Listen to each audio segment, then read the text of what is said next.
Hi everyone, it's Ashley at Tea Garden Paper Crafts, and welcome to day 9 of Junetober 2025. I am so excited to share with you the project that I've made with the freebies from today.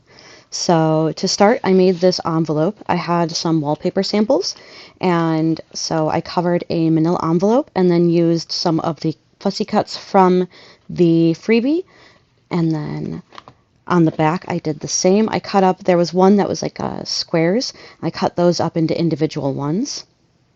So, and then when we open up the envelope here, I made a whole bunch of fun things, and I'm going to show you how I made one of the things in particular. So let's get all these pieces out here.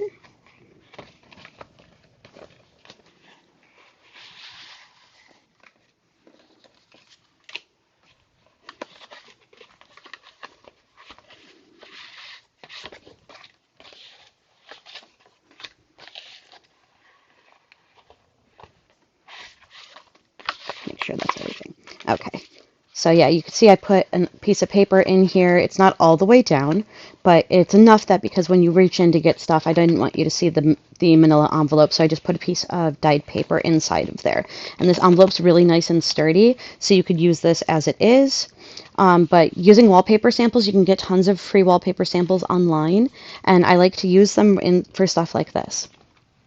So let's look at some of the things that I've made. So first, I made this envelope here, and it has on the back a pocket, and I used some of the freebies to make these little cards.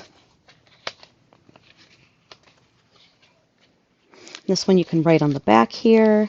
And then I liked this frame a lot, so I cut the frame out and then mounted that.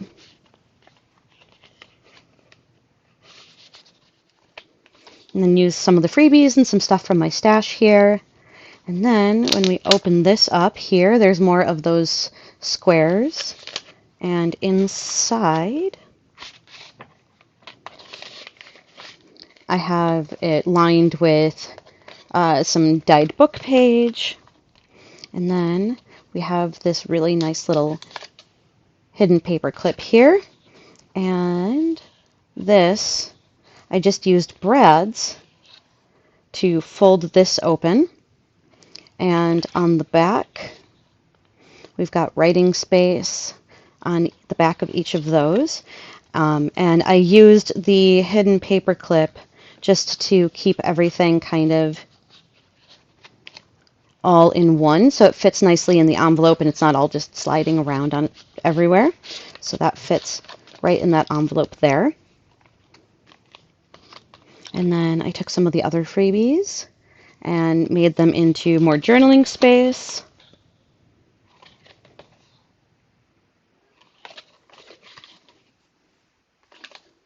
And then, so this here is what I'm going to show you how I made. So this is a hidden paper clip, so it looks like the skull is holding the key here. And then on the other side you have the freebie with a playing card. I just thought that was really fun. So when we take off our hidden paper clip and we pull to reveal. So I'm going to show you how I made this, and we're going to make another one for the other side just for something a little fun, something interactive that you could do. You could do this in pretty much any journal. So we'll just tuck our little key back. I wanted it to kind of look like the key was coming out of the skeleton's mouth. I don't know that I accomplished that, but that's what I was going for. So on the back here, we're going to do the same thing with some more of the freebies on the other side. So I cut out this from the freebie and mounted it on a nice thick cardstock. And here on this side here, you can see I've got the freebie. I wanted it to almost kind of feel like they were all pieces of a like scrapbook that someone put together, and so that's kind of what I was going for with the style of all of these. So to do this, I'm going to use two different cards because I want to pull out this card from behind here, but I don't want you to be able to see the fabric. So let me grab my glue real quick.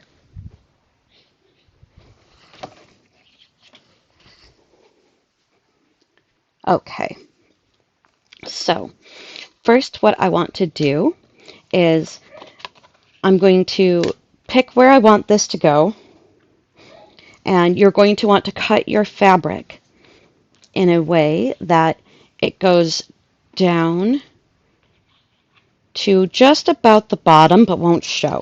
And then you want to take your piece that you're going to hide, and you want to make sure that your fabric doesn't extend above the top of it, if that makes sense. So what we're going to do is we are going to start by actually gluing our fabric onto our pocket. And you only want to glue it at the very bottom. You don't want to glue the whole strip of fabric because you'll need that extra space. So I'm going to make sure that I've got it really well there. And then what we're going to do is we're going to take the card that we want to be on the front. So for me, I want that Joker to be the card that's on the front. And I don't want it to pull all the way out because I don't want you to see the fabric. So I want it to be kind of like that. And then what we are going to do is, okay, I know that I need it glued here.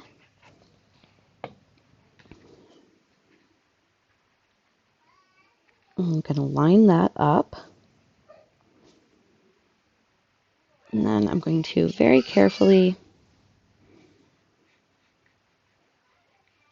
secure my fabric on. Now you could do it just this way. That's what I did on the one on the other side, is I just did this. But because it's going to be pulling out and you might see the back, and it's going to pull above this and you might see the back of it, I decided that I wanted to glue another card on to also hide that fabric. So what I'm going to do is I am going to glue this on. Now, you can't tell really well, but I used a little bit of sandpaper to rough up the front side of this card here, the face side of this card, because I didn't want a chance that the glue wouldn't stick, because sometimes glue doesn't stick very well to glossy surfaces, and cards can be pretty shiny. So I did that just in case, but it's not totally necessary. I just wanted to be sure, especially if you have, like, some cards have a really, really nice texture. So you don't have to worry about that. Okay. So from the front, it looks like this so far. Okay.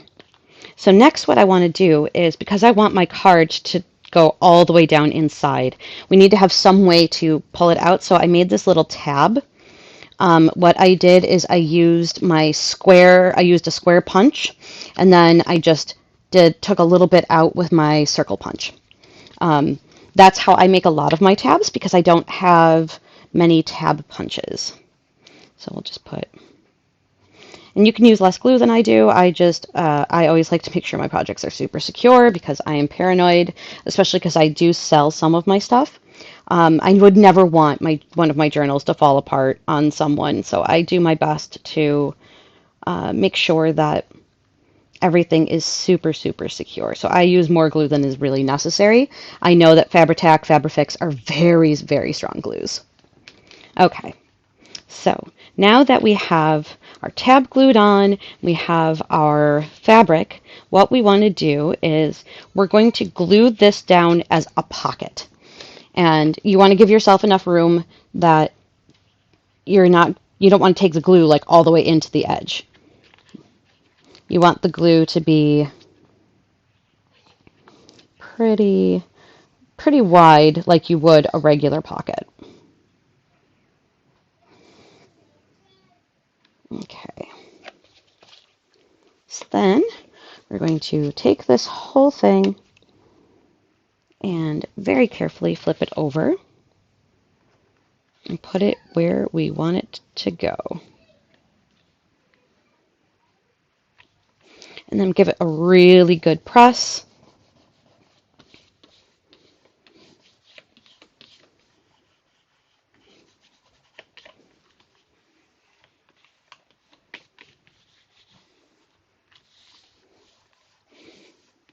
go. That should be nice and adhered. Okay, so then hopefully, as long as I did this right, this card should tuck down inside of there, and you can see the little pull. And then, oh, stop coming up. I'm gonna clip that down just so I can show you. Once this is totally dry, it'll be like the other side where you don't have to worry about this coming up, but I wanted just to show you what it's supposed to do.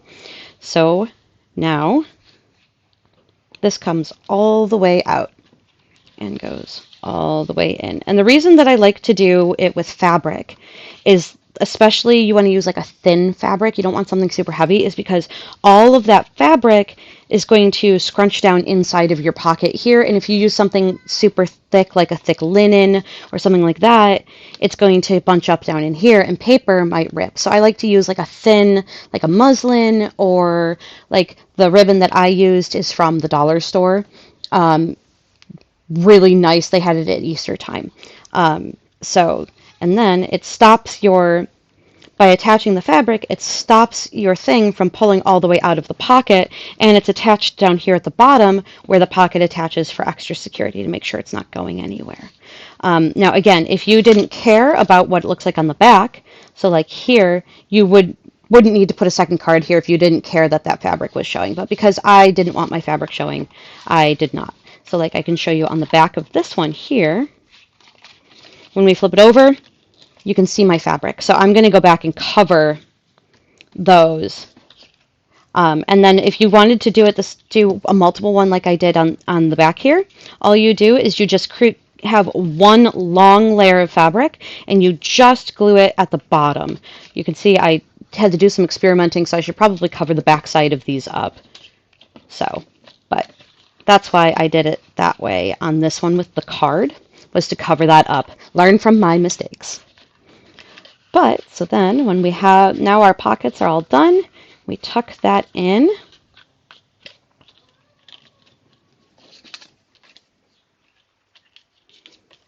Put our little skeleton back on.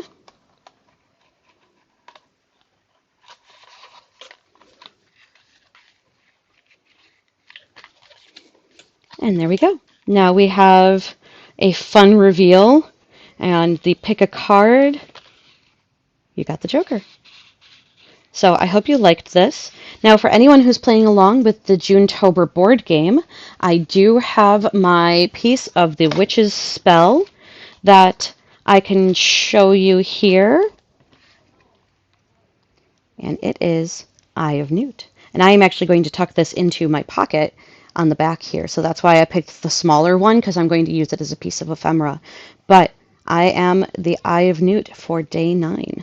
So I hope you really enjoyed this. I will have all of the information about June-tober hosted by the Paper Bee and Petals and Parchment in the description of this video. Make sure that you join both Facebook groups that you're joining in on the fun. There are daily challenges, a freebie every day of June, themed different Halloween aspects.